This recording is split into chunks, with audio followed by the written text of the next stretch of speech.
అందరికీ నమస్కారం అండి. Welcome back to our channel Samaha creations. ఇక ఈరోజు వీడియో ఏంటి అంటే, నిత్యం అలంకరించుకునే స్త్రీలు చాలా ప్రమాదకరం. ఎందుకో తెలుసా? ఈ ఒక్క విషయాన్ని గుర్తుపెట్టుకోండి.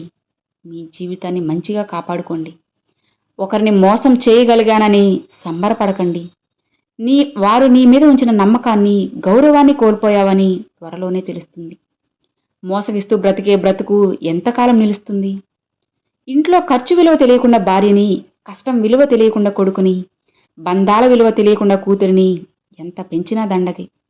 ఇదే నిజం. ఒక్కటి గుర్తుంచుకోండి. రాలే ఆకు ఈ జీవితం శాశ్వతం కాదని చెబుతుంది.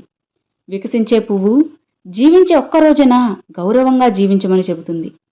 నీడనిచ్చే వృక్షం తను కష్టాల్లో ఉన్న పరులకు సుఖాన్ని ఇవ్వమని చెబుతుంది. అన్ని ప్రయత్నాలు మంచి ఫలితాన్ని ఇవ్వకపోవచ్చు, కానీ ప్రయత్నమే లేకపోతే ఏ ఫలితము రాదు. ముసలికి నాలుక ఉండదు, తాబేలుకి వెంట్రుకలు ఉండవు, చేపలకు జీర్ణశక్తి ఉండదు, పాముకి చెవులు ఉండవు. కానీ కొంతమంది మనుషులకి అన్నీ ఉండి కూడా మంచి మనసు ఉండదు. నిజమే కదా? రూపాయికి రోషం ఎక్కువ, అర్ధ రూపాయికి ఆవేశం ఎక్కువ, పావలాకి పంతం ఎక్కువ, పైసాకి పెత్తనం ఎక్కువ, ధనానికి దౌర్జన్యం ఎక్కువ, అందరికీ అప్పులు ఎక్కువ. విచిత్రం కదా? ఇదే జీవితం. ఒకరి కష్టం మీద ఆధారపడి జీవించడం తప్పు. దేవుడు మనకు ఇచ్చిన వాటితో మనకు కావాల్సినవి మనమే సంపాదించుకోవాలి. ఫ్రీగా రావాలని అస్సలు ఆశపడకూడదు. ఒక చెట్టుకు కాచిన 100 కాయలు ఒకే రుచి కలిగి ఉంటాయి, కానీ ఒక తల్లికి పుట్టిన బిడ్డలందరూ ఒకే గుణం కలిగి ఉండరు. ఇదే కదా జీవితం అంటే. జీవితంలో ఎవరి మీద ఎంత తక్కువ నమ్మకం పెట్టుకుంటే అంత మంచిది. ఎందుకంటే ఎప్పుడు ఏం మాట్లాడతారో వారికే తెలియదు, ఎప్పుడు దూరం పెడతారో తెలియదు, ఎప్పుడు వదిలేస్తారో కూడా తెలియదు. జీవితంలో గొప్పగా చెప్పుకోవడానికి ఏం సాధించావు అని అడిగితే గర్వంగా చెప్తావు. నేను నమ్మిన వాళ్ళు నన్ను మోసం చేసినా, నన్ను నమ్ముకున్న వాళ్ళు నేనెప్పుడూ కూడా మోసం చేసిందే లేదని. అబద్ధంలో ఉన్న భయం కంటే నిజంలో ఉండే ధైర్యం గొప్పది. తప్పుడు మార్గంలో ఉన్న ఆనందం కంటే నిజాయితీలో ఉండే గర్వం గొప్పది. ఒక్కటి గుర్తుంచుకోండి. ఎక్కువగా ప్రార్థన చేసే వారికంటే నిజాయితీగా ఉన్న వాళ్ళనే దేవుడు ఇష్టపడతారు. ఎందుకంటే నిజాయితీ లేని ప్రార్థన జీవితం పాచిపోయిన పరమాన్నం లాంటిది. వెలుతురు కోసమే తలుపులు తీస్తాము, కానీ వెలుతురుతో పాటు దుమ్ము ధూళి కూడా లోపలికి రావడం సహజం. అదేవిధంగా అనుకున్న వాళ్ళకి మంచి జరగాలని కోరిన ఆ మంచిలో చెడుని వెతకడం మనుషుల లక్షణం. మన మనసులో కల్మషం లేనప్పుడు ఎవరేమనుకున్నా నష్టం లేదని తెలుసుకో. మనం చేసే పని చిన్నదని సిగ్గుపడకు. కోట్లు కూడబెట్టిన ప్రతి ఒక్కరూ మొదట కూటికి లేనివారనే గుర్తుంచుకోండి. సహనం మంచివారి దగ్గర ఉంటుంది, కోపం చెడ్డవారి దగ్గర ఉంటుంది, ప్రేమ మంచి మనసున్న వారి దగ్గర ఉంటుంది, గర్వం అసూయ పరుల వద్ద ఉంటుంది, జ్ఞానం భగవంతుణ్ణి నమ్మే వాళ్ళ దగ్గర ఉంటుందని గుర్తుంచుకోండి. చీకటితో నిండిన ఒక గదిలో చిన్న దీపం ఎంత వెలుగుని ప్రకాశిస్తుందో, అలానే కష్టాల్లో ఉన్న ఒక మనిషికి నేనున్నాను అనే మాట అంతే ధైర్యాన్నిస్తుంది. నీ గురించి తెలియాలంటే ఒంటరిగా వెళ్ళు. లోకం గురించి తెలియాలంటే డబ్బు లేకుండా వెళ్ళు. గడిచిన కాలం గుర్తుకు రాకపోవచ్చు, కానీ అవమానించిన మనుషులు, మోసం చేసిన వ్యక్తులన్న మాటలు ఎప్పటికీ గుర్తుండిపోతాయి. నీతి నిజాయితీని నమ్ముకున్న వారికి జీవితంలో ఎప్పుడు నటించే అవకాశమే ఏర్పడదు.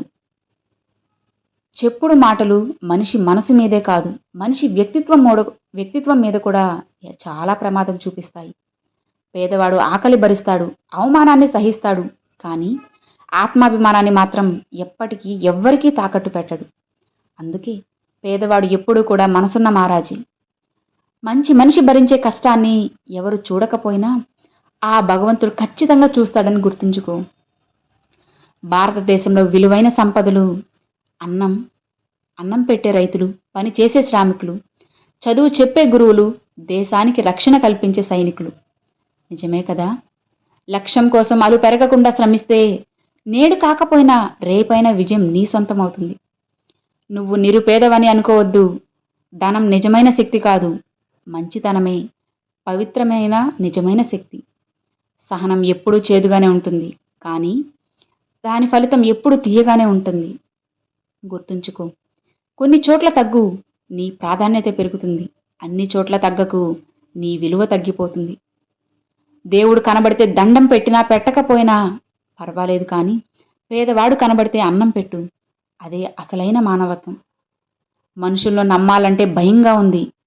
ఎందుకంటే ఎప్పుడు ఎవరు ఎలాంటి వారు అనేది అస్సలు అర్థం కాదు.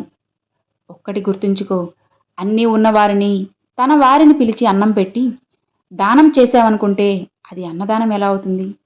చిన్నపాటి విందవుతుంది. బాగున్నప్పుడు బాగున్న వారిని పిలిచి అన్నం పెట్టడం కాదు అన్నదానం అంటే. బాగా లేనప్పుడు బాధలో ఉన్న వారిని పిలిచి అన్నం పెట్టడమే అన్నదానం. పుణ్యం పెరగడానికి వేసేది భిక్షం, పాపం తొలగించుకోవడానికి చేసేది దానం. మనిషి వ్యక్తిత్వాన్ని కోల్పోతే సర్వస్వం కోల్పోయినట్లే. నువ్వు చేసిన తప్పులు మర్చిపోవచ్చు గాని నీ అంతరాత్మ మర్చిపోదు. ఇదొక్కటి గుర్తుంచుకో, అదే నిన్ను దహించి వేస్తుంది.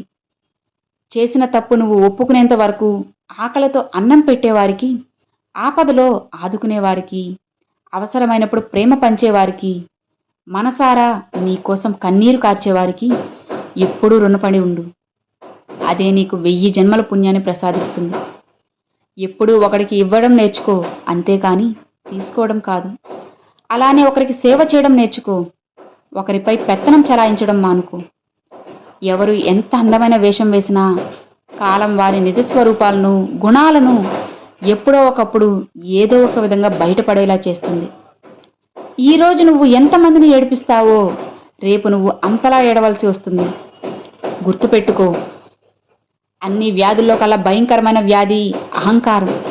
అది సోకిన వాళ్ళు ఎప్పుడూ బాధతో ఉంటారు, ఎదుటి వారిని సంతోషంగా ఉండనివ్వరు. చావు బ్రతుకులు ఎక్కడ లేవో అక్కడ ధైర్యంగా బ్రతుకుతుంది. భయంలోనే చావు ఉంది. జీవితంలో అన్ని రకాల ప్రేమలు అనుభవించిన తరువాత ఒక్కసారి వెనక్కి తిరిగి ఆలోచించు. అమ్మ ప్రేమను మించింది ఏదీ ఉండదు. ఎవరిని చులకనగా చూడకు. ఎవరికి తెలుసు, ఈరోజు నువ్వు తొక్కిన రాయి కూడా రేపు శిలగా మారి గుడిలో దైవంగా మారవచ్చు. మనిషి కూడా అంతే. ఎవరికి ఎప్పుడూ భయపడకు. అందరితో ప్రేమగా, గౌరవంగా ఉండు. ఆలస్యమైనా సరే ఎప్పటికైనా మంచి మాత్రమే గెలుస్తుంది, నిజం మాత్రమే నిలబడుతుంది. నువ్వు ఏది ఎంచుకుంటే అదే నీ జీవితం అవుతుంది. నిన్న సొంతం అనుకున్నది నేడు అంతమవుతుంది. జీవితం ఆడే ఆటలో మనిషి బాధలకు, భావాలకు అసలు విలువ ఎక్కడిది చెప్పు? దైవానికి కాదు, కర్మకు భయపడు. దైవం క్షమించినా కర్మ అనుభవించాలి. సహనం, సమయం, ఈ 2 జీవితంలో శక్తివంతమైన ఆయుధాలు. కొన్నిటిని సహించు. మీ సమయం వచ్చినప్పుడు దాన్ని సరిగ్గా ఉపయోగించు. విలువైన జీవితం లేనప్పుడు భవిష్యత్తును గొప్పగా మార్చుకోవాలని గుర్తుంచుకో. నిత్యం ఎక్కువగా అలంకరించుకునే స్త్రీలు చాలా ప్రమాదకరం. ఎందుకో తెలుసా? వారు మిక్కిలి స్వార్థపరులే ఉంటారు కాబట్టి. ఎదుటి వారిని ఏదో ఒక మాటతో బాధ పెడుతూ ఉంటారు కాబట్టి వారితో కొద్దిగా జాగ్రత్తగా ఉండండి. అర్థమైంది కదా? ఇన్ని మంచి మాటల్లో మీకు ఏ మాట నచ్చింది అనేది నాకు తప్పకుండా కామెంట్లో అయితే షేర్ చేసుకోండి. Thanks for watching friends.